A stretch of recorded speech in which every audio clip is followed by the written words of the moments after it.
Tampok ang iba't ibang summer gimmick sa mga beach sa Subic.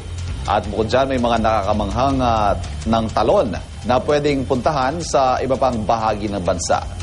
Narito ang report.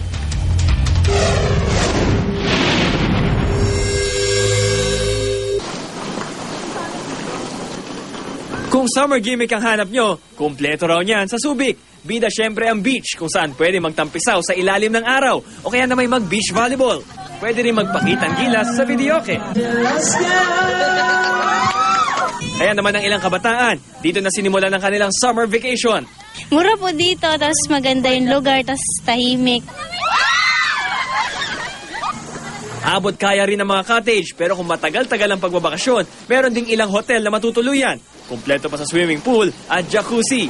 Bukod sa mga ito, meron ding mga floating bar at restaurant. At mabubusog ka rin sa adventure gaya ng speedboating. Kung preskong ilog ang hanap, pwede ring pasyalan ang Enchanted River sa Hinatuan, Surigao del Sur. Ang malinaw na tubig ng ilog, pwedeng langoyan sa 50 pesos lang na entrance fee. Sa isang bahagi nito, pwede pang magpakain ng mga isda. 30 kilometro mula sa Enchanted River, mapupuntahan naman ang Tinuyan Waterfall sa Bislig City. Tinagurian itong Niagara Falls of the Philippines dahil hawig daw nito ang sikat na talon sa Canada. May natatagong paraiso rin sa San Isidro, Bohol na mararating matapos mag-hike sa mahigit 3 kilometrong kakahuyan. Pero sulit naman dahil pagdating sa Kilab-Kilab Falls, talagang marerelax ka sa ganda ng lugar. Sa linis ng tubig, makikita ang mga isda na pwede rin pakainin. Isa ang Kilab-Kilab Falls sa mga ibinibida ng lokal na pamahalaan para lalong sumigla ang turismo sa Bohol. Sana puntahan niyo! Para sa unang balita, Bam Alegre reporting.